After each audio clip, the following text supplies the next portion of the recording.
Okay, welcome everyone. How are you today? It's good to have you back here. So sorry that we are starting late. I've been waiting for the main host of the show. Okay, I'm just an anchor. So as you're joining me, tell me your name and your city. We're looking at the role of apprenticeship in enterprise development with Dr. Cosmos Maduka. This is his monthly mentorship program that he does as a way of giving back and helping and mentoring younger entrepreneurs on how to move to the next level. So as you're joining me, tell me your name and the city you're joining me from. I'm joining you live from Texas, okay? Richmond, Texas. We have Boye from Lagos. We have Chimaroke from Milton Keynes. Okay, that should be in the UK. Oyeladun Peter Maboro, Ogun State. Tayo Shonyobo, Lagos. Tayo from Nigeria. What city, Nigeria? Tayo. Abba France, Gideon from Abuja. Tiva Price Onitsha from Wari. Your name is Steve Price Onitsha and you're from Wari. Interesting name. I have John Adeloye from Ogun State, Desmond from Lagos, Folake from Abuja, Zion from Ibadan, John Ebi from Lagos State, Nigeria. I have Abola Dave from Lagos State, Nigeria as well, Victory from Abuja. Somebody said Atlanta, Georgia, but what's your name? Omi from Kano. Yajin Daddy Omi, how are you? Victor from Cambridge. Okay, how's the UK today? How's Cambridge today, Victor? Hope you're doing fine. Somebody said Philippines, but what's your name? So tell me your name and then the city you're journeying from. Don't just type your city without your full name.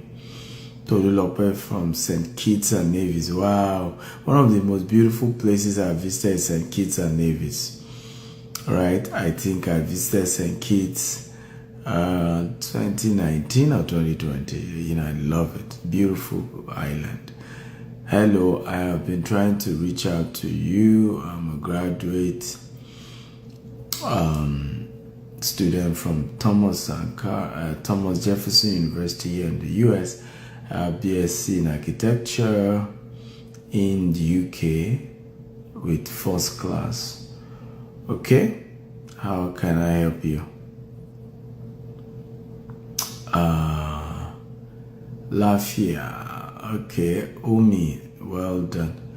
So Ajafek says I work both in UK and Nigeria. Architect Alex from Philippines. Okay, welcome Architect Alex. Yes, I've been to that for vacation. It was a boat cruise, so we passed through St. Kitts and Nevis and we had a great time in St. Kitts. Yeah. Okay, Laura from Abuja. How are you, Laura? Welcome, good to have you today. I have good evening, sir. I am Oluwafumilaya from Sangota, Ogun State. I hope to be great like you, as I know you are a hardworking mentor. Thank you. Thank you. Okay. Let's see. Joshua, I'm still waiting for Dr. Cosmos. I've been here for a while.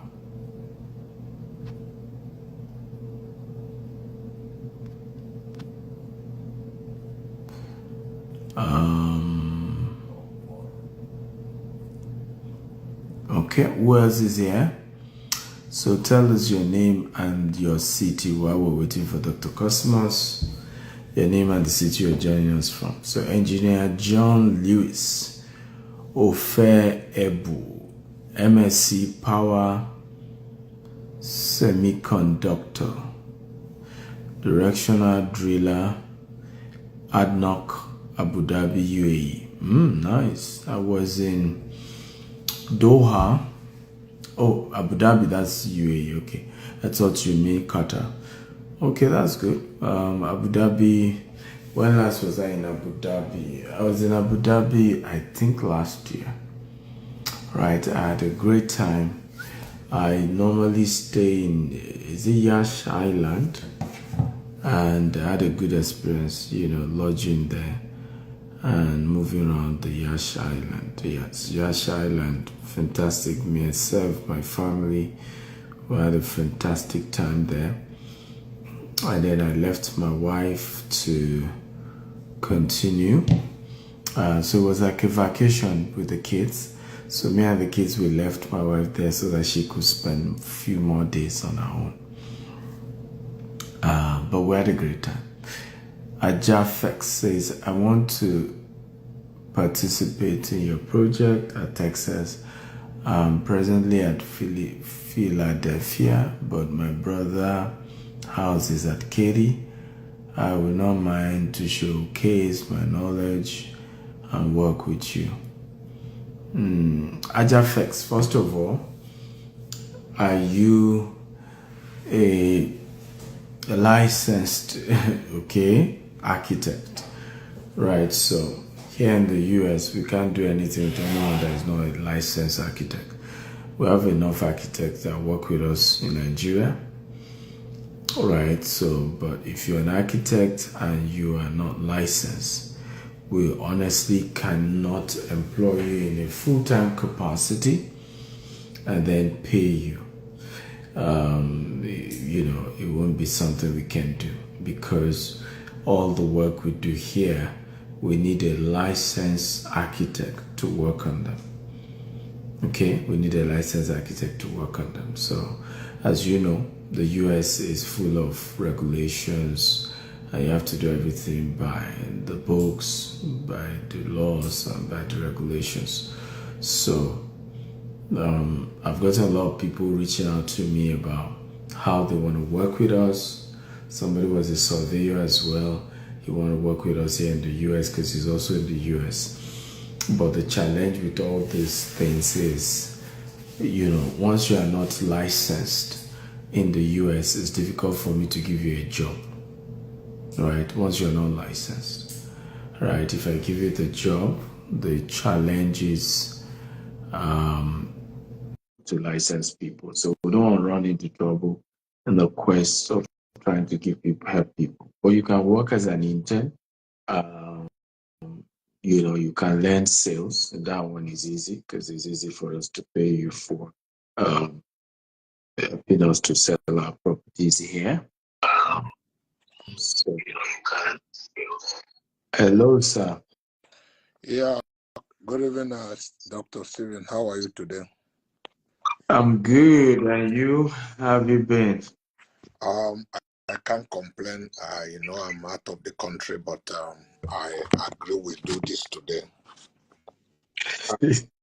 How has it been with you guys? We're fine. We're doing great. Good. God is good. How was your trip? So you're in the UK? No, I'm not in UK. Actually, I had a speaking engagement in Kampala, so I came in here. That was on when was it exactly? On Friday last weekend. So I spoke on Friday morning, evening, Saturday morning, evening, and yesterday, Sunday. So try to take some. I'll be heading back to Lagos tomorrow. Oh, okay. No Yeah. problem. You're welcome. It's good to have you here. Our topic today is the role of apprenticeship in enterprise development. the role of apprenticeship in enterprise development. I hope you are comfortable enough um, for us. Trying to. I don't think it is this too clear enough. It's not because I We wasn't in can my. we can see you. You can It's see. okay. We can see. Okay, Yes, it's very fine. okay. I just, From our end here is okay. okay, Um, okay. That's very yes. important. I'm just trying to be sure that it Now, was good enough yes, for you. from our end here is, and I like your suit. Your suit looks good. Thank you. Just, just let me get my eyeglass. Okay, no problem. Okay, guys, so as you're joining, tell us your name and the city you're joining us from. Remember to invite your friends and tell more people. Today's topic for me is very, very important, right? Because if particularly young graduates, so if you can help me share this link to a lot of young graduates, and my argument is that what is missing in the conversation um, is more around young graduates. If young graduates can understand the power of apprenticeship and deploy it, nothing can stop you. Right? So UK is here, London is here, Lagos is here. I can see Sylvester from Lagos, Topper from Lagos, Ademola from Bristol in UK, Chukwe Buka from Abuja, Arinze from Inewi. Um, I can see Cyprus is here, Victor from Canada is here, Dennis is watching us from Delta, Undubisi from London, Racini Ibe from Newcastle, Abuja, Joe from Aqua. You're welcome. Like I said, share this with as many young people as possible. Because why we picked today's topic, like I said, is because a lot of young people keep complaining about, oh, I'm a graduate, there's no job. Oh, I have master's, there's no job. Oh, I have PhD, there's no job. Or I've been working and I'm underpaid. I think my boss isn't paying me well. And my argument is if you can understand how apprenticeship work, you understand that you can turn everything around, leveraging on apprenticeship. And if you summarize Dr. Cosmos' journey in the business world, and you want to summarize it into one, it is what how apprenticeship can change a man's life. That's really what you can summarize it to. Because despite not going to a university, he's built a multi-billion-dollar corporation, starting with just the knowledge he got as an apprentice and then leveraging and building on that. So I really look forward to today's conversation. If you have questions, there's a question mark icon on the right side of your screen. Click on it and drop your question there. And we will be able to take as many questions as possible. And I can assure you, this is one of the most exciting series you will have ever listened to us talk about. So once again, you're welcome, Dr. Cosmos. Thank you so much for joining this month again. Thank you. As usual, it takes a lot from your itinerary to be part of all of this. Yep. And God is your strength with all this you're traveling. Thank you. And we can't wait to see you in Houston. We're ready. Houston is ready for you. We're, You know. we're getting ready. Once back next tomorrow, I'm getting all my stuff together to start heading to Houston. I hope a lot of people will register and be able to make it to the Houston event because it's going to be very rewarding, So we're going to share the deep experience that has been built over 50 years of, practical experience, not anything theoretical. And I'm confident that if anybody really have true desire to succeed, the person will succeed. The challenges many of us have is that we try to abrogate responsibility. Some of it comes from religious background. Some of them come from, upbringing. But I usually think that when people have reason to have gone through hard time in life, which a lot of people complain things are tough and difficult, but all of those things are just an incubator to help give you the opportunity to look inward. I keep on telling people that there's no ungifted human being, but the problem many of us have is that we try to be somebody else instead of being ourselves. We can look inward. God, when he finished making every one of us, he said we are very good. The seed of a tree is in the seed of a tree. It's not outside of the tree. The fruit of the tree is a seed of a tree. But it will remain a seed unless that tree is planted in a fertile ground.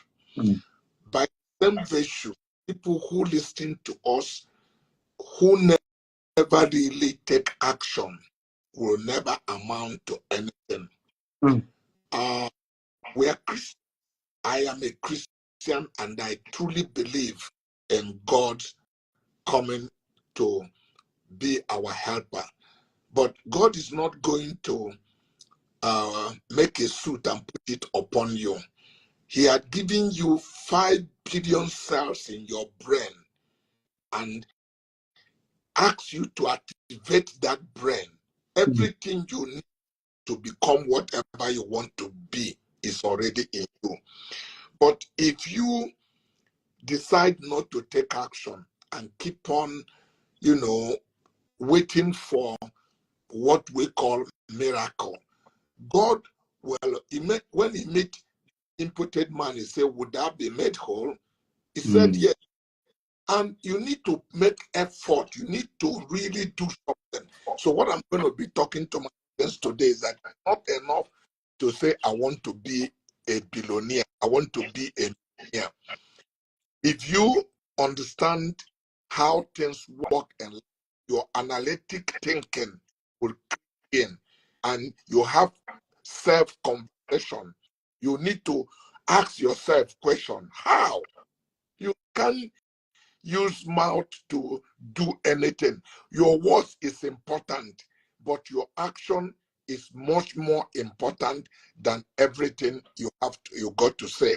So I'm going to be talking to my audience this evening to say, yes, belief is important. The first thing you need to do is that your belief in yourself must be greater than your fear to fail. And nobody will do without you first believing in yourself. So that self-belief is important. So I'm not discounting it. But after you have the self-belief, you got to take action. And that you fail is not a problem. Nobody count how many times you fall. It's like either in a game of boxing, any other game, you actually fail when you refuse to stop. Before then, you are not fair. Before then, you have not been defeated. A lot of people see me today and think I'm born and created Costaris. When I have opportunities sometimes, I want to share my testimony with people to let them know how many times I fell, whether it can give them courage. The difference between me and many of them is that I had getting up each time that I fell. It's that me, I'm a practical example of what life is all about. And how do I begin to explain this?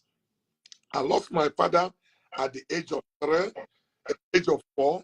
So I had no formal education. Grammar is one of the most difficult things for me.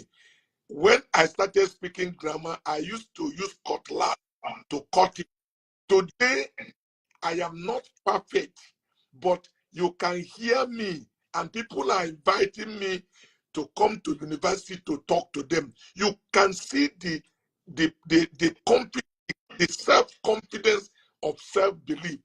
If I had continued to feel inferior within myself, that my grammar is not adding up, I will not make practice. Everything in life is about persistent. Nobody ever amount to anything except somebody who persists and refuses to take no for an answer. So success or passion is infectious. When you are passionate about the thing you want to do, anybody around you can feel the fire burning inside your bone. And that's how universe will conspire, and people that you never expect that will come your way and give you that helping hand that will make you become who you want to be. There are people that are fixed to help you, but they are never going to come to help you.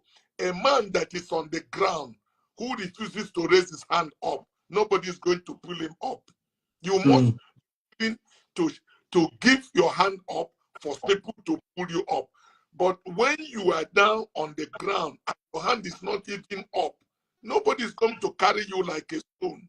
So these are the things, and somebody raising you up means that hunger that cannot teach you. First of all is that you have to be hungry. That hunger must be there. Why many people never succeed is that they have no hunger for success, and they are all looking for excuse to convince themselves why they cannot be successful. When you have this self-belief that you can make it, and that hunger is in your heart and drives you every day, I assure you that somebody would just see you and say, look at this guy, look at this guy, and things will happen. These are practical things that happen in my life. So you don't just sit back and just wait for a magic or a miracle to happen. It does not happen like that. And many of us believe in the word predestination, and that's clearly a scripture. But God, the real truth is that God decides your destiny. God planned your destiny, not decide. Plan your destiny. But whether you get there or not will be a decision you make. Because if I put it in another way, you can't make heaven. God already, planned for heaven for you to be in. But whether you are going to be in heaven is that you are going to take some action. And Jesus said, if you love me, keep my commandments. So the things you do will determine your internal destination, where you are going to be. But whether you go to hell today or you go to heaven, it's not God to decide. He had already decided for you to go to hell. But you can choose to go to hell. And nobody will ever bring you.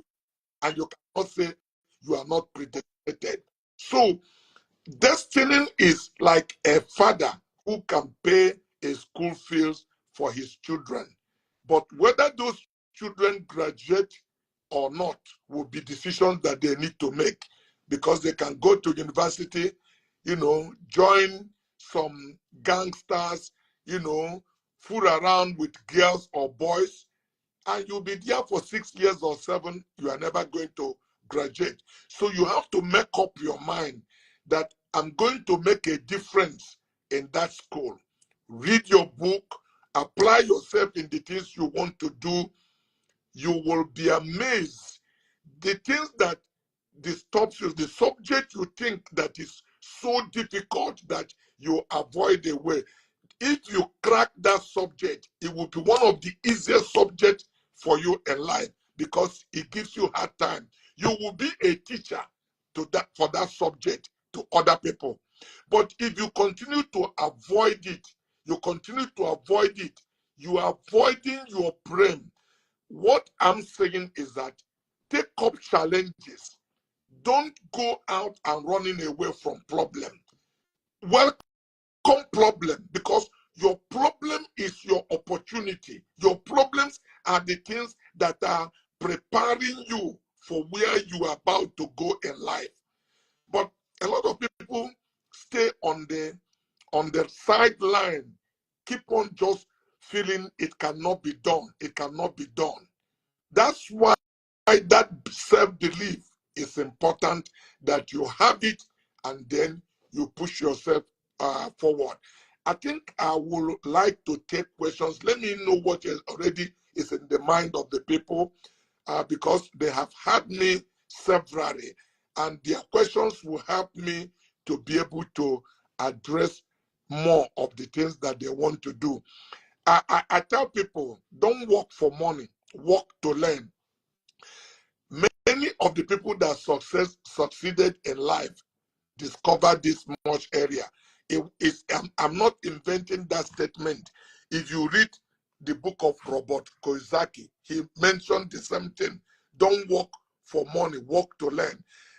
I never read Robert Kiyosaki when I did apprenticeship for my uncle. For 5.5 years, I never earned salary, but I listened and followed instruction. And I keep on telling people it's the best university any young man or any young woman will go. But the unfortunate thing is that people lack the discipline that they require to be successful in life. But the truth about life is that life is guided by principle. And anybody who violates principle will pay for it. Principle is inherent law that is in nature. If you put your hand on fire, nobody will burn you. Fire will burn you. And if you can't put your hand on fire and expect not to be burned. If you decide to say you have faith, you can do everything, and you jump out of a 10-story building, you have violated gravity. You will die because you violated gravity. If you jump traffic light and keep on hoping that you will not be hit by a car, it is a question of time. You will momentarily get away with it few minutes or few time, but it won't be long. You will be a dead person because you violated principle. So if you understand law, you understand how things work in life, there's nothing you cannot crack. There's no mountain that is insurmountable, no hill that is too high to climb. These are things I learned that give me confidence, and I can crack any situation. So I encourage young people, you don't need to be me, because everybody needs to be themselves. Focus is a key in life. There's nothing I have focused on that I have not been able to break through with it. It doesn't matter whatever it is. So I would like to take questions because I can get talking endlessly. I'm not hearing you. Thank you for that introduction. Thank you so much. Guys, please, your question on the right side, you will see a question mark. That's where to drop your question. Don't drop in the direct chat. The first question I have a few questions before I start taking other people's questions. That would be fine, Steven. The first question is, tell us the journey that led to you becoming an apprentice. Okay. The journey that led for me becoming an apprentice was life was very unfair to me, and that is the truth. My father died when I was 4, and my mother, as a single parent, could not afford to support me and my senior brother for our education. So my senior brother had to, my mother tried to support my senior brother and allow me to live with his parents. So I lived with my grandparents, and I became very industrious, domestic worker, you know, um, get up early in the morning, do everything that I need to do because of life was totally unfair to me. By the age of 7, I've done many things young people at my own generation could not do. So my uncle, my mother's junior brother, saw this passion, this hunger that is in me, and brought me to Lagos to work for him. Usually, if it is like an extended family, they will have a discussion with my mother to say, how many years are we going to spend? Because it means I'm going to be working pro bono, just get food and get clothed and get to sleep. It's like that salary is being saved for you. At the maturity of that 7 years or 6 years of this apprenticeship, a capital is given to you to set you up. But it's not the capital that really matters. What matters is how much you are able to learn, how much you apply yourself in the things you learn. So I came to Lagos, sleep in a shop, working on uncle. At the end of 6 years, in 1976, not too far away, 1976, my uncle gave me 200 naira, which is like less than 400 United States dollar. I went with my senior brother, and my senior brother couldn't understand that because he think the money was too small and was of opinion I should leave that money and let us go. But I turned to him and said, do you have anyone to give when we get home? He says no. So I said, why are you asking me to leave this? Part of these things is that I've become a Christian before then. I've learned some of principles of life, Bible principles. Don't neglect the beginning of a small thing. Don't economize things. Quite a number of people have that attitude. And I can tell you through today, with the right mental attitude, there's no mountain in life that is insurmountable. Everything from our mental attitude. How do we perceive things? How do we respond to situations in life? Because you don't have control over what will happen to you.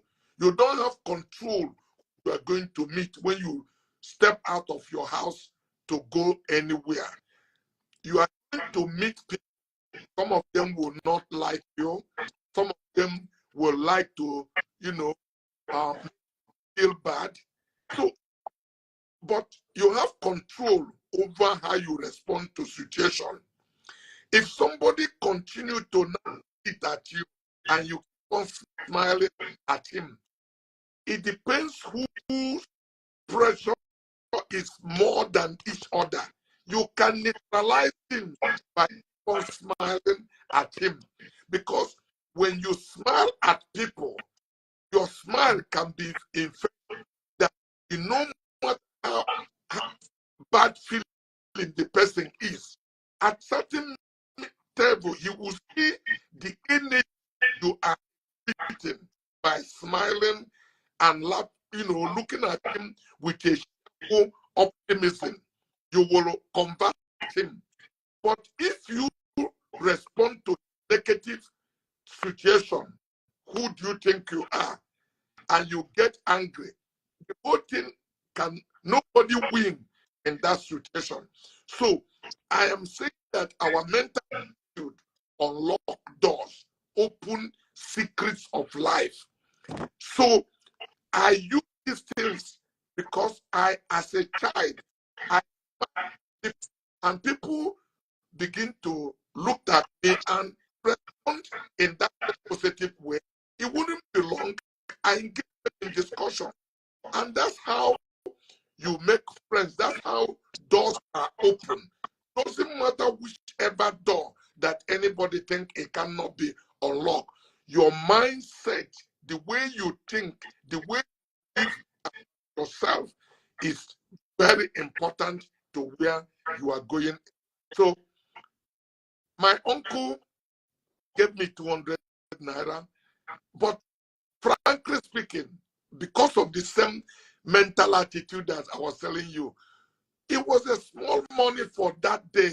People who did the apprenticeship usually get $10,000 to $20,000 because it's like 6 years pay you are getting at one time. But I was so excited within me. There is a tough optimism in me. Somebody wonder what is my excitement. My excitement is today I am not under anybody's tutorage anymore. I'm going to do with my life what I want to do. I'm not going to answer my boss tomorrow. So my life is entirely in my hands. So I feel so excited that I can begin to make decisions for myself.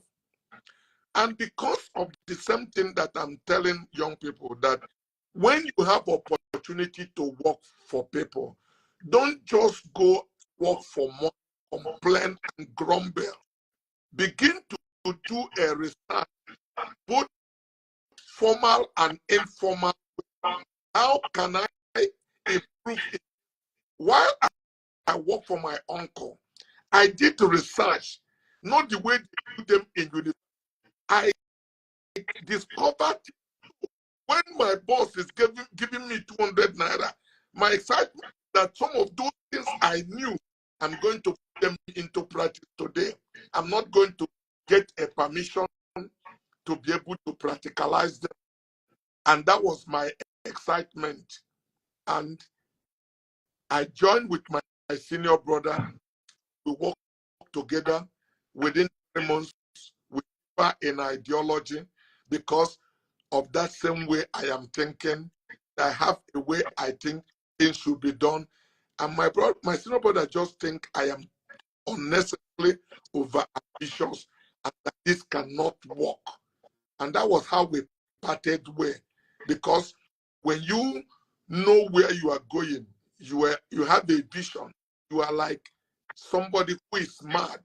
Nobody can talk you out of it. So, and we parted way. And when we parted way, we didn't make so much money. My what he gave me was 116 naira. And I done with my 116 naira. But it was very clear to me that I have planned and go where I wanted to be in life. By the end of that year, things begin to unfold.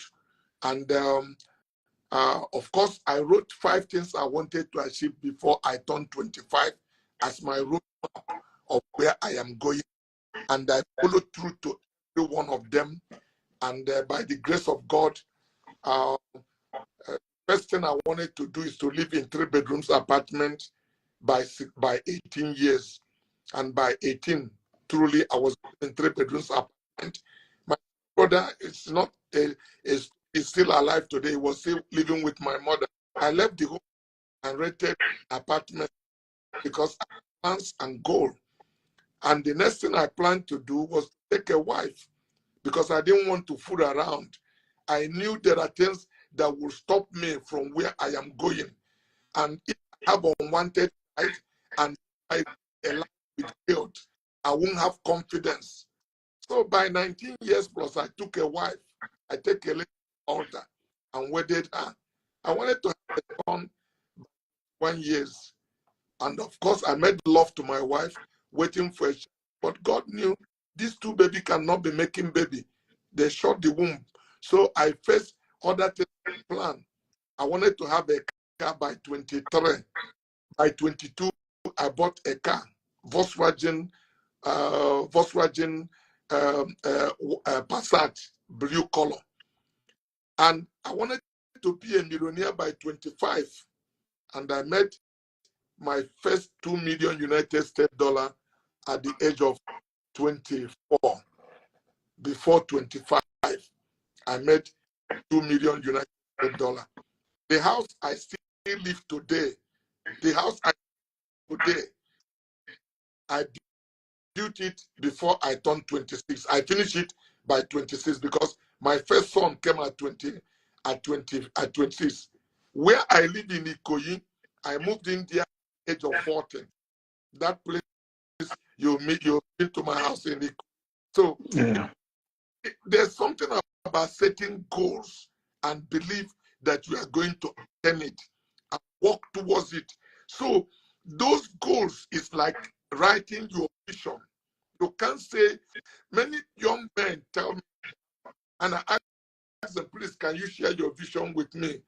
And they say, I think, so, you know, this is, you are having a wishful thinking, because when you put things on paper, you hold yourself accountable.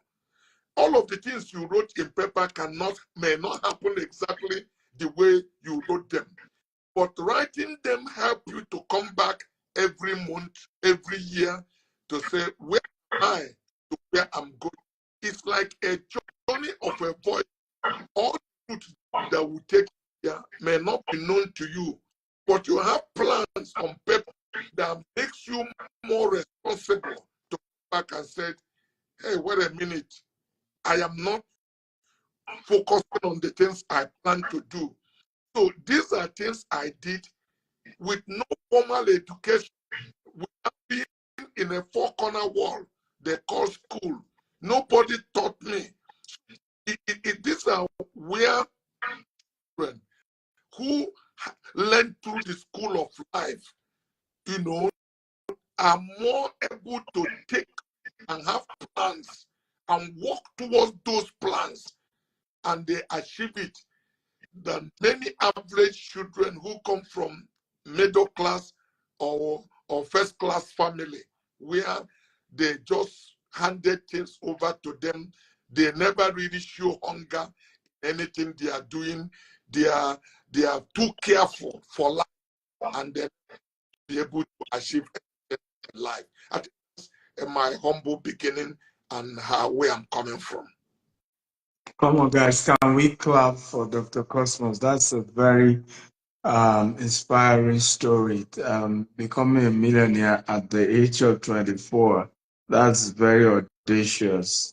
You know, and God did it. And I think it's encouraging. But my question will be, a lot of young people watching us will be like, well, me, I went to school. You probably had to do apprenticeship because of the challenges you had. Your parents couldn't afford that, and that some of those watching us even have masters. Some watching us have PhD, and feel life is not fair.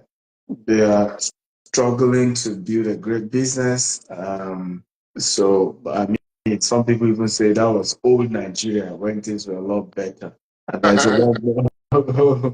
So the question is this apprenticeship model still a viable thing to do, even if you're a graduate, where you're already through with school? And does this still make sense to go and look for someone else and still be an apprentice under them before you now start your own business? Or it's just good to just start your business without help of any apprenticeship? Very important question, Stephen.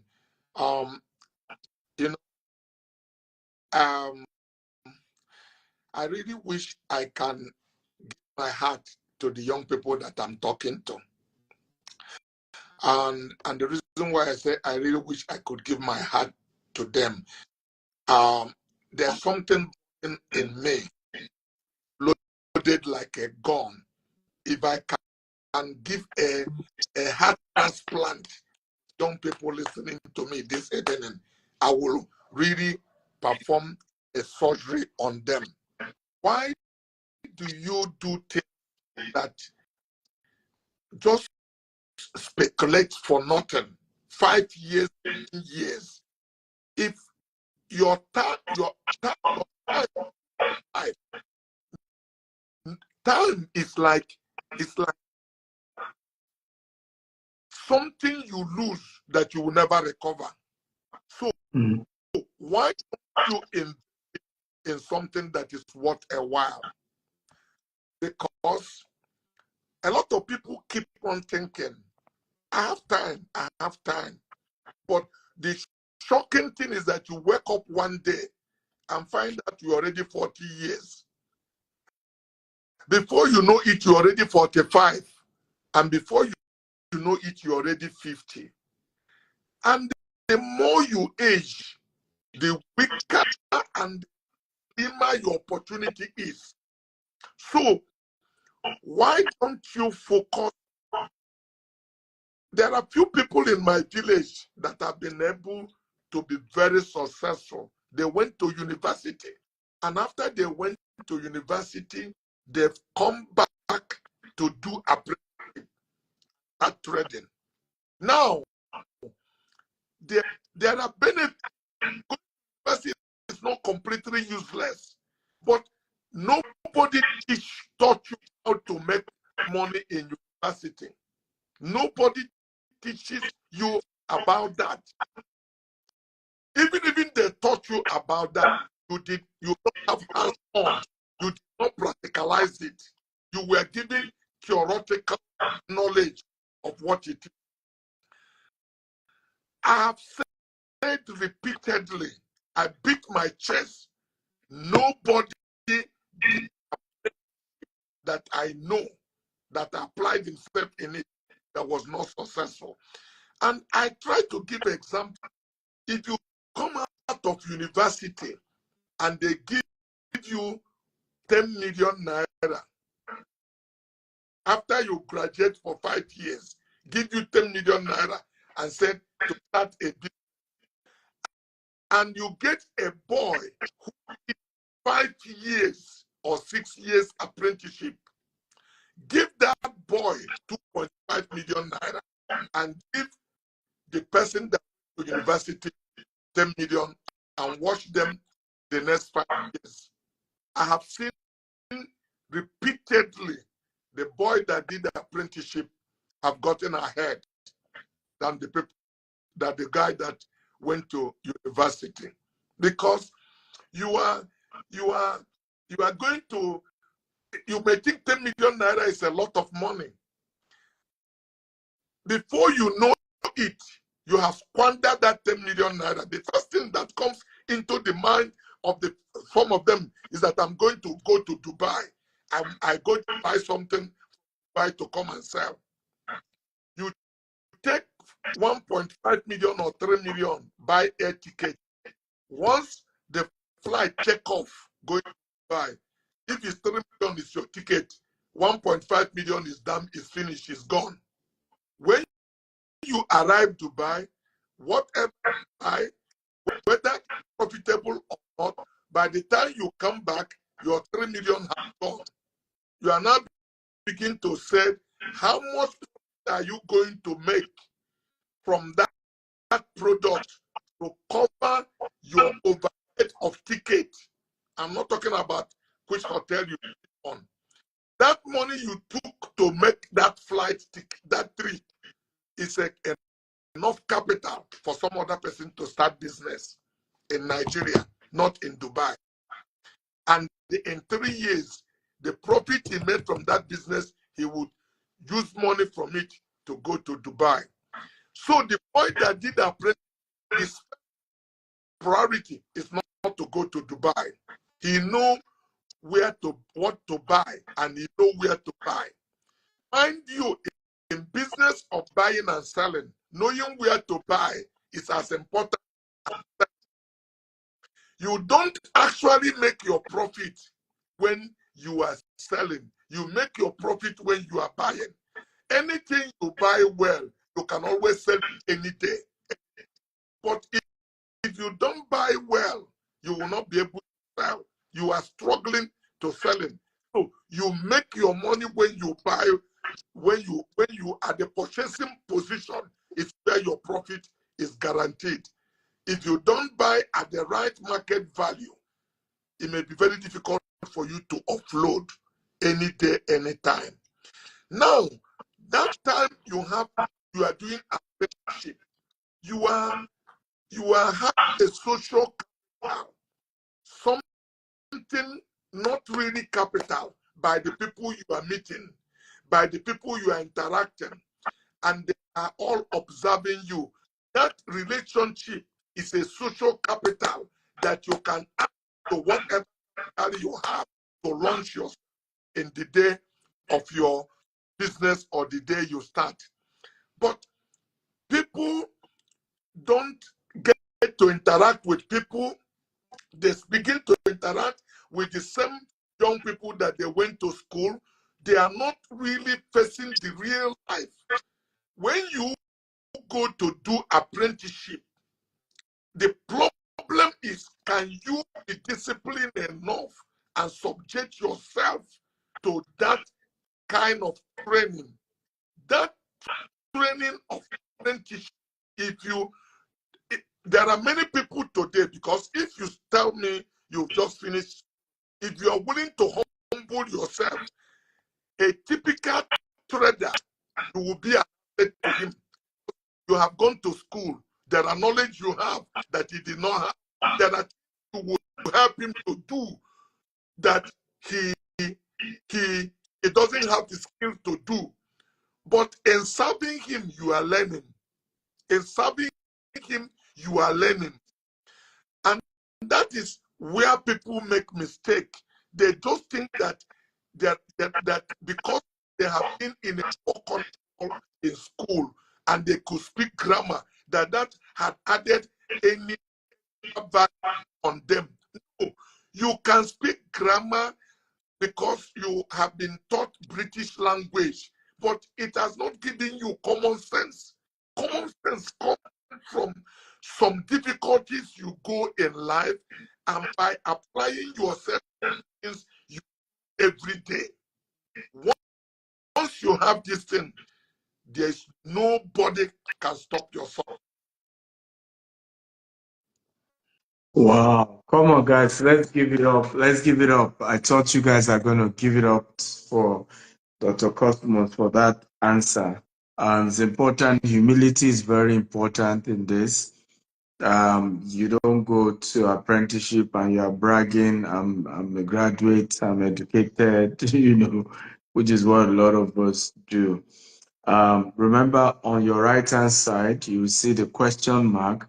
That's where you should drop your question. And I want to take questions that are related to the subject of apprenticeship. I think they will help more. So drop more questions for me around apprenticeship, around how you can start apprenticeship, because we really want to focus on that topic today.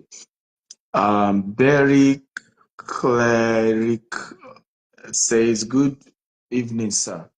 Please, I'm a married lady working in a fintech company in Lagos.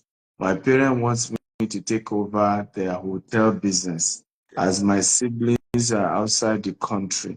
Please, how do I navigate this? The hotel is in Port Harcourt. She's currently in Lagos and she's married. What's your advice? Well, frankly speaking, you are married, you have a husband, and you have a family. You need to discuss this with your husband, because it's your parents don't own you anymore. They've given you out to a marriage, so you have your own home. So for you to run that business is something you and your husband must see value to, and something that will help to improve your own life and the life of your husband. So it must fit into your home, what you and your husband has agreed to do. So if you are single, then you are still subject to your parents and what they want you to do. But now that you are married, your first port of call is to your own matrimonial home. It's your own place. So you and your husband must see value added into this in whatever plans both of you have for today and future. That's what I will advise.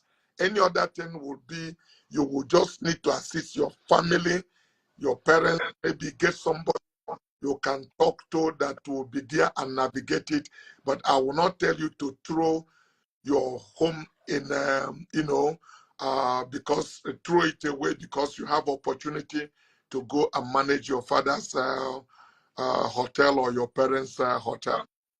I don't know. This may not be agreeable to you, but I think your number one business today is to maintain your home and build your own home and family. So if you guys are not well to do in pursuit in life, you still need to sit down and get your husband buy-in into it. I, as a person, never believed in separating family, so that both of you could see how you can navigate it and work towards it and be able to see how it can add into what you are doing to make progress. Very good answer. Umek says, by the way, guys, again, on your right hand side, you see the question mark question. Drop your question there. Then if you want me to pull you up so that you ask your question directly, we will allow a few of you, but you need to indicate that you want us to pull you up, then also send a request so we can pull you up and you can ask your question direct. But please put it around the subject of mentorship, apprenticeship, and entrepreneurship. Umek says, how can I encourage my children who do not see the potential I see in them? They like money a lot. Well, it's not a problem of children. I think many of those problems come from we parents, okay? Um, um, take it or leave it, like it or dislike it. There are laws of life you cannot take away. An average parents, especially women, love their children to death and they help to destroy them. And what do I mean by that? A woman will tell you, all the things where I suffer, now you want my children to make them begin to suffer again, we don't teach children anymore to save money. If you don't save, you cannot manage. Saving is part of management. It's a culture. We are living in a generation where when children ask their parents for 1,000, the parents give them 3,000 or 5,000. Bible recorded that Jesus Christ, the Son of God, learned obedience through the things he suffered. Many times we think going through hardship and difficulties in life It's a is bad to thing. our no, it is the incubator. It is a building material. It is a raw material for you to be a better human being. Future. If you go through difficulties, you will think outside of the box. If you try a life, and that's how children think, everything that's sweet is good, everything that is bitter is bad. Some adults still think like that. 90% of the thing that's sweet is bad for you. 70% of the thing that is bitter is good for you. So bitter things means difficult things in life, hardship, things that challenge are the things that build you. I keep on telling people, nobody pray that things life throw to him, the things life throw to me. But if I can be honest to you, tell you that if I had all the comfort I wanted, growing up as a boy, I may not have developed the way I have developed. So the death of my father in one way was an obstacle in life, but it was a great opportunity because I started making decisions for myself at a very tender, and I knew the consequences of making a wrong decision. Whereas people have fallback position, I have no fallback position. So I'm a little bit more careful not to be as reckless as some of my other contemporary would be, because I know I'm going to pay dearly for it. I learned saving money, so I can tell you, first I had my own 1,000 naira. I knew when I was able to make 10,000. And once I made 10,000, I wanted it to be 100,000. And I worked towards it. I celebrated my first 100,000, and I planned to make that 100,000 come to 100,000. So I could see the money going, and with excitement, I am keeping it, I'm building it, and I'm not removing from it. So it's because of where I'm coming from. I fought poverty to come away from it. Recently, I was in Zimbabwe and we went for some a cruise in Victoria. A lady was serving on that boat. She just came to my side and said, do you have any allergy? I suppose he's asking about allergy for food, but he didn't nail it down on food. I said, yes, I have one allergy. He said, well, I would like. He said, what is the allergy? I said, I have allergy for poverty. She said, I said, I have allergy for poverty. She said she identified. She also doesn't like it. So he said, no, it's not that. He's asking me whether I have any allergy for food. I said, no, I eat everything. Everything that moves. Because he didn't nail it down, when she said any allergy. And truly, I have allergy for poverty. I don't like it. Because poverty is a demon. Let me call its correct name. Anything that torments you is a demon. So it can be pain, it can be sickness. So if you are tormented, if landlord has to come, your heart beat, it's a torment. So not having money to pay the landlord as coming, it's a demon. So you call it by its correct name, so that if you don't like it, you pray and don't want to have anything to do with it. Many of us have died prematurely because of our heartache, of not having financial independence. When you are financial control, you are like a man in authority. You have dominion. You are not even afraid of sickness, because if sickness comes, you know you have money to go to hospital. If you are not, there are many fears that left you. So there are level of peace of mind wealth give people.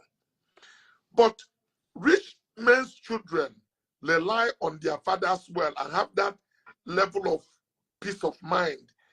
But once their father is not there, the source is not there, that disease comes back from them. And that's why they should not rely on their father. They should solve the problem themselves and be in super control of their life. When you do that, except you have an accident, you are even guaranteed longevity, because you don't develop high blood pressure easily. It is so much stress of not knowing what tomorrow will bring, not knowing where the next meal is going to come for, can kill you. So the area people begin to conserve, like learning to save money from childhood, part of the problem we have is parentally delinquent. Many parents are delinquent in the way they raise their kids. They've not raised them to be responsible, to start taking a responsible position from childhood. They've not raised them with hardship, to let them know that things doesn't just fall on your laps. So when these children, when I grew up, I used to get cane in school before I would ask my grandfather for school fees. The teacher had to cane me. Why is the teacher caning me? Am I the person going to pay the school fees? But he had to cane me to be able to talk to my grandfather, because I understand you don't come to my grandfather and start talking about money. He told you it doesn't grow on a tree. Because so for me to ask him for money, I knew some of the industrious work that I have to do and show him the pain of the cane. Then forget my generation. He get this stuff that he put in his nose. It's like he says it's not correct without it. He will put it. Sometimes tears come into his eyes. Then he asks you, "What are you talking about?" Then you tell him again, it's about school fees. When you school fees like that, will you go to that school and not study properly? Will you go to that school and fail? But before these children even ask for school fees, their parents already paid. Give them extra money and those things. So when they get there, they are playing, because they never really think. They just grew up believing that there's something her mother or his father had that money comes from. So teaching your children from the one that money is a resource, and resources are not in plenty supply. It is depletable and can easily be used up. So teaching them how to conserve it and managing it is the best skill you can give them. Beautiful. Guys, come on, celebrate Dr. Cosmos for that good answer. Bethel CB Bright says, "Good evening, sir.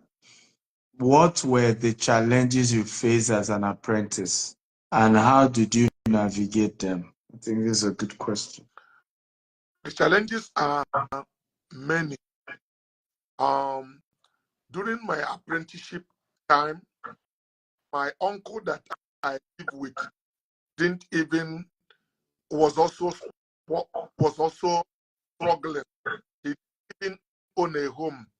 He lived in his uncle's place in 88 Briefy Street in Apapa Road. His uncle lived in one bedroom where he lived with his wife. They used the curtain to separate the parlor and as the bedroom. So my uncle only keep his box there to go to take a cloth to go to bathroom to go and change. He doesn't sleep there. He had to hang around. When everybody has gone to bed, he put a mat in the passage to sleep. So it's like somebody who is being trained that have a pet. So he went to bring me. If he doesn't have a bedroom, you just imagine where my own would be. So I ended up sleeping in 88 Griffith Street, in bus stop, where there's no fan, no air conditioner, no window, no bathroom. Sorry to say, you may not like it.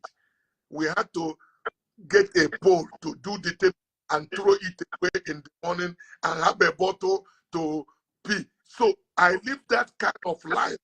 So when you live those kind of life, you will run away from it. It's not the most comfortable place to be. You will want to come out of it. But trust me, I'm a Christian. I don't need to tell you a lie. Early in the morning, when my uncle come and open that shop, by 5, 6 o'clock, I've showered on the road, the street of at a Butemeta, and children wear long socks, wear trousers and get, and some of them put hand over their mouth One of them used left hand and said, look at this rat shop. One day he was laughing. I put my left hand. I said, 7 years from today, I will employ you. That's the kind of determination I have.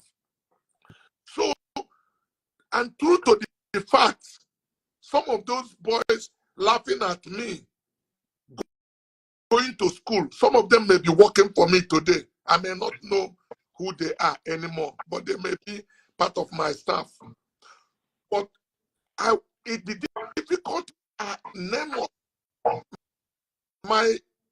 you don't have enough food to eat. You know, when you are young, it's like you never get better food. So I work hard, try to get people to go and buy food for them. They eat small and give me the remaining. I take all the money, I save it. So there are many difficulties. I didn't go to school, so I couldn't even write properly. My grammar are not adding up. You can know my tenses are not agreeing today. You can imagine what it was 50 years ago. I used cutlass to cut it, but I have self-confidence. I've never looked down on myself, regardless of my grammar adding up or not adding up. Yes. Because it is the belief I have in myself that people accept and responded to me that way. And the more people laugh at me, the more I find out why are they laughing at me, I improve.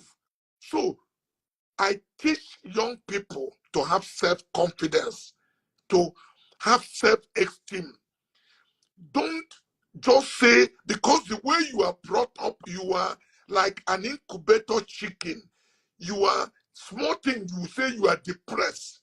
Some of those things that should toughen you and make you hard to face life. You need to face life with top optimism. So my apprenticeship day was difficult. Trying to believe in myself and forget people laughing at me, taking the abuse people put on me, refusing to accept whatever people say to me. Some people told me that I am half-bred monkey, that my senses, I can never be anything important in life.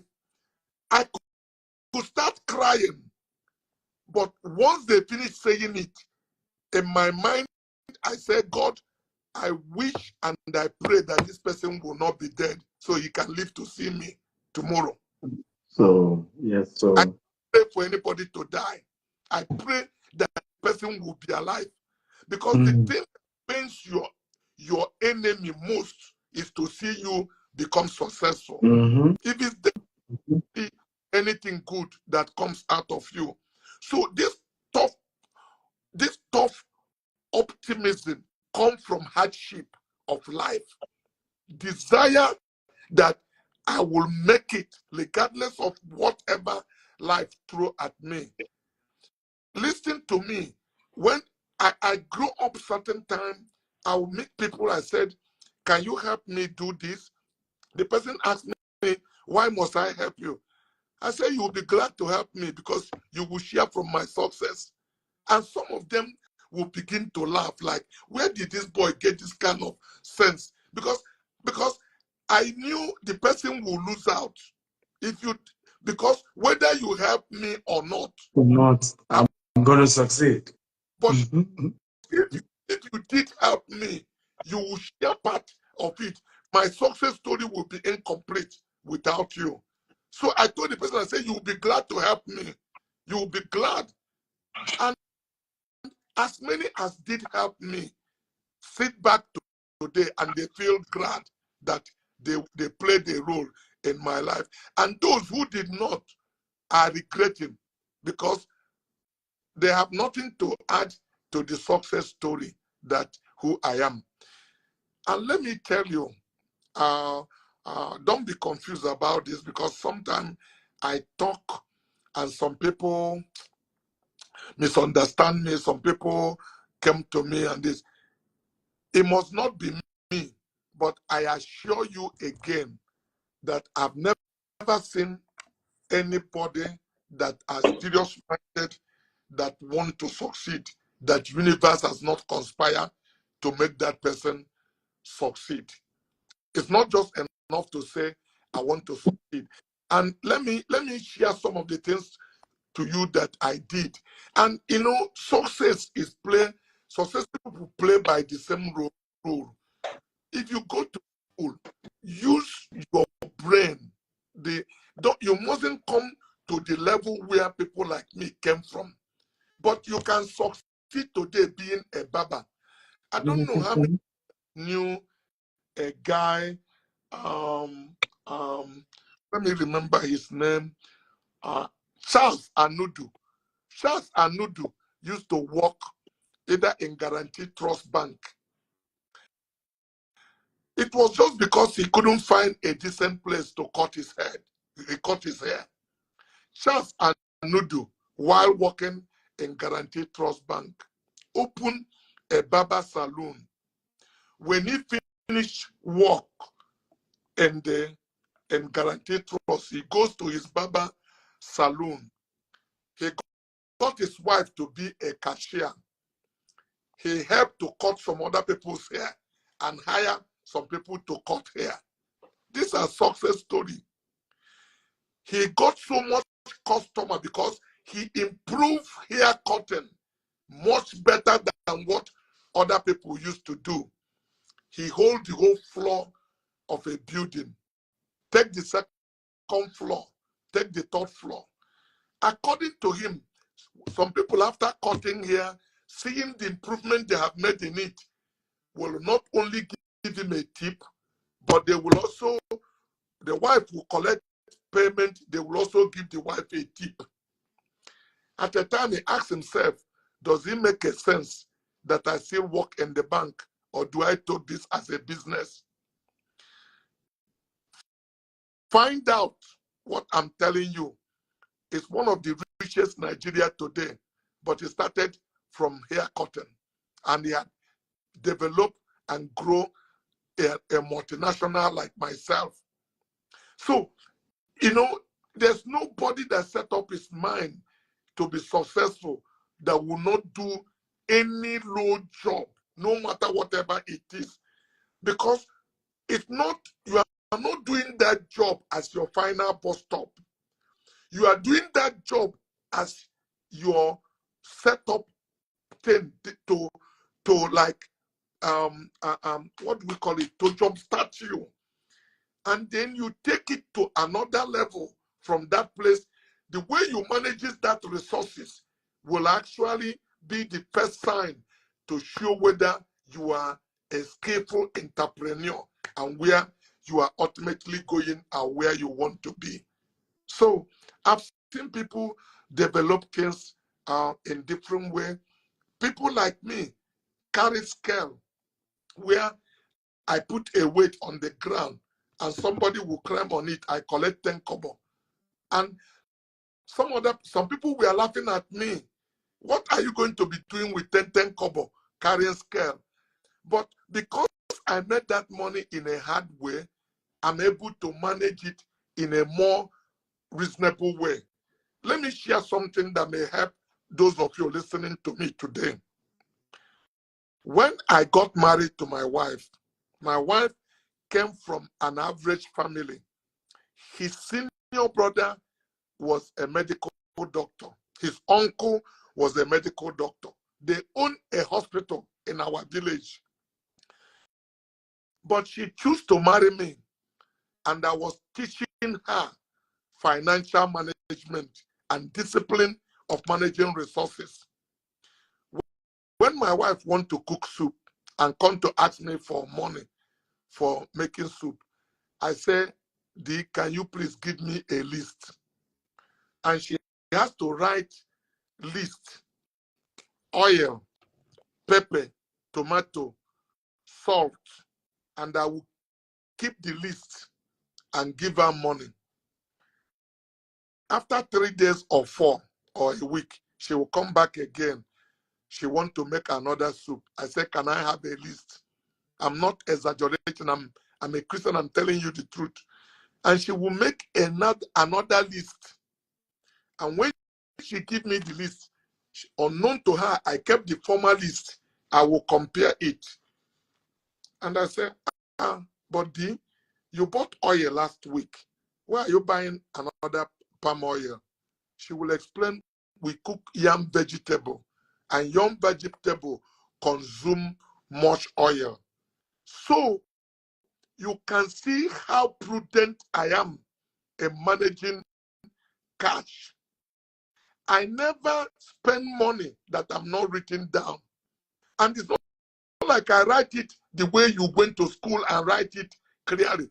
But I can read my own writing.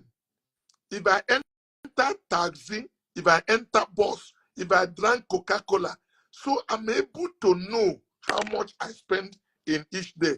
I never dip hand inside my purse and spend money in any careless way. So I can tell you precisely how much I spend in a day, how much I spend in a week. These are discipline that many young people or rich people of my generation lack. So if you don't hold yourself accountable to that position, there are limits where you can go. Because that money starts from kobo. It's the way you manage kobo. If you manage well, another one will come. If you manage well, another one will come. God created a human being to be a manager. Many people have not grown because they have mismanaged. Anything you mismanage, you lose. Your wife, your spouse, your business. It is all thing is about management. Nigeria is where it is today because of mismanagement, because we have leaders who do not understand how to manage and deploy resources, who are wasteful, who just think money grow in a tree. One of the richest countries with all the human and natural resources it has, but have bad managers. And that's where we are today. So, next point.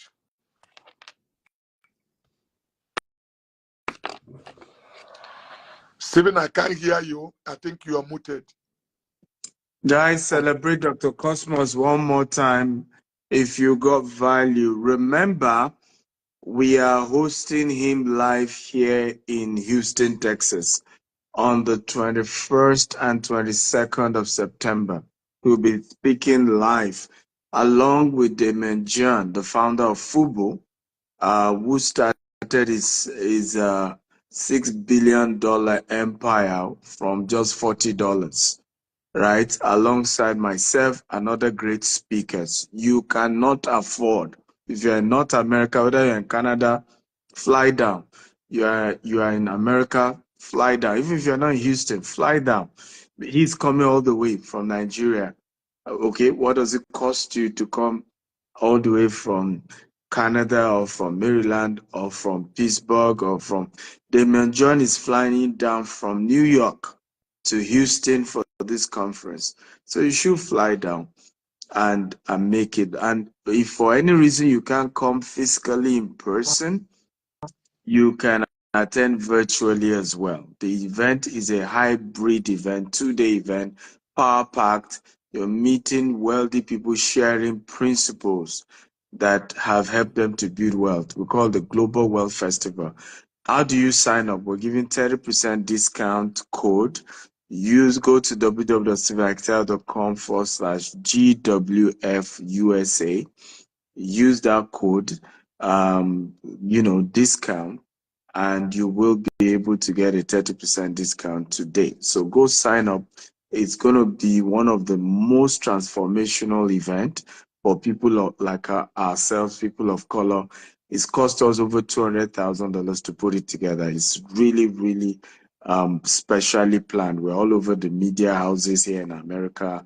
It's big, so you don't want to miss it for anything, right? And The next question, by the way, if you have more questions, I think we'll take a few more before we wrap up. On the on the question mark on the right, that's where to drop your question and you'll get to be answered. Being a successful businessman now, are there any businesses you have failed at while starting up? And what do you think you will do differently with the knowledge you have now? This is from above. Good question. I like good questions like this. Yeah. Yes, I have done some businesses that I failed. If you want to know, I was one of those people who invested in finance house those days. I used to own a company called Costaris Finance and Investment Limited. I am the major shareholder also in Morgan Savings and Loans Limited. I used to run a factory where I manufacture motorcycle roller chain. There are businesses have closed down. I am not afraid to try things, and I have also failed. So it's not everything that I have touched that we are successful from day one. And if you want to know, the one that you may really be shocked at is that I've also run bankruptcy. So don't be afraid to think that the world has come to an end where you run bankruptcy. The person talking to you, landlord has locked up my store, and landlord has kicked me out of house. I've owed landlord that I couldn't pay, and they locked me out. So I've gone through financial embarrassment. I know what I'm talking about, but none of them changed my resolve. None of them break my will, determination to succeed. So if you are in a place today where your heart is panting because month is ending, I've been there. I couldn't pay landlord for 6 months. And if you never be embarrassed when you have an angry landlord and you can't pay, that's why I tell you that poverty is a demon, because it torments you, keep you awake in the night. So you got to fight to overcome them. What did I do different? I was not a man child. I was not born an adult. Some of the things some of you do as young people, I did. When I earn money early in life, try to enjoy and did some certain things that I mismanaged those money that I could have managed much better. But I learned and quickly make corrections. How I wish many of you will learn from some of those mistakes and don't even get there at all. To know that you need to defy your gratification and don't just want to show that you have arrived, to buy good cars and buy nice shoes to let people know you are the talk of the town, where you mismanage resources. I earn money early, and once people see you have money, they bring proposals to you. There are some bad investments I made. There are some bush people show me, and I throw money into the bush that I needed to have run my business to grow. So, because I have money, and I thought the money will always come the same way I made them early, and I never planned. So, that's why I said, you will make mistake. Forgive yourself and pick up your spirit. Yes. Don't fall because you made a mistake. Just say, this will never happen to me again. Mm-hmm. So I made mistakes. So you are not seeing an angel. If I tell you that I was born, and from the day I was born, anything I wish is coming, I'm telling you a lie. I don't know if I answered that question. You answered more than perfect. Come on, guys. I thought you were going to be celebrating Dr. Cosmos, because it's hard to see successful people this vulnerable, right? And I'm happy he's been as vulnerable as possible, opening up to us. And like I said, this is just the beginning. You're going to learn more at the Global Wealth Festival taking place Saturday, 21st and 22nd. Remember, just register on the site. I've pinned the site, www.stephenakintile.com /GWF USA. It's already pinned here, www.stephenakintile.com /GWF USA. Our next person asking questions, asking in person, is one of my business partner here in the US. By the way, Pastor Remy, I hope you are coming physically to meet Dr. Cosmos, right, at the conference. Eh? So, yes, go ahead, ask your question. It's like Pastor Remy is driving or somebody is driving you. Be careful. So if you want to, do we take another question? If you want to park and ask your question, pull yes, up. So exactly. You can pull up and ask your question. I'll probably just take one other normal question that has been typed here. Somebody was greeting you, Kicks. He said just a few hours ago he passed the Koschari showroom on the island. You know, just greeting you. It says, please, sir, what is your advice to someone who left for abroad with a clear divine direction but got stranded due to migration challenges? Interesting question. Are you sure it was clear divine direction? Well, it's unfortunate that quite a number of our young people, the only ambition they have today is to get a visa and leave the country. Unfortunate. Very unfortunate. Very unfortunate. The leaders also have to be blamed. But let me tell you, from practical experience, it didn't just happen today. The first time, my first trip to United States of America was 1979. I came to America. I was a young boy. I was in my early 21 or 22. And everybody tried to talk me not to return back to Nigeria and convince me. Yeah, I have said this in this channel before. Then when you come to America, you get Social Security. They don't say valid for work or not valid for work. So I still have my American Social Security today that I got 40-something years ago. And I went driver's school. I went to drive a driver's test, have driving license. So I have completely integrated in the system, because all they ask you for in America is your ID. You show them your driver's license and the paper. So I had them. So some people ask me, why do you want to go back to Nigeria? You can go to school here, you can get student loan since you are not educated and all of that. But they didn't know before I visit America that I already have plan written down on paper where I want to be in life. So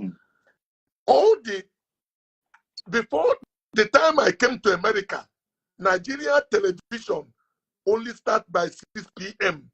Then that by 12 p.m. I arrived in America in the morning, I saw television talking and people are on it. I never see it before. But I decided to go back to Nigeria against every opinion and suggestions people gave me. Why? Because I am a Nigerian and I believe that I will support Nigeria. Let me tell you how to have positive mind thinking. Even when, as bad as Nigeria is, I'm not one of those who say this country is useless completely. Anything you cause and you believe is useless and is of no good can never be productive to you. There is power in your speech. These are laws and principles you must learn. Why we cause sin and disease is because we don't want them. So don't cause Nigeria, no matter how hopeless it is. Admit that things are hard and tough, but show that optimism that tomorrow will be better than today. Yes. People like me pray every day, actually 2 times in a day, morning and evening, invoking the prophecy of Paeltia that Nigeria will keep. Even this morning I prayed about it, and I'll still pray tonight that Nigeria will be one of the best country in the world, and people will be taking us behind and say, come and show us the way of righteousness. Today, it's almost impossible, no sign for you to believe it will happen. But read your Bible. Can a nation be born in one day? Yeah. It was a question. You need to answer it. It takes God one day. All these things you see happening, God can clean this country. It has to. Nigeria has never been as worse as it was before there were French Revolution. The leaders are so detached from the people. When they told the leaders that there was no bread, they said, why don't you give them a cake? We are coming to that place. They told the people have choice between cake and bread. That's the leaders we have today are thinking that way. They don't know that some people cannot see bread to drink Coca-Cola as a meal. And they are living in luxury. They are so detached. When the people get it to their nose, everybody that have tested politics in Nigeria will be on the run. Nigeria is well overdue for a revolution.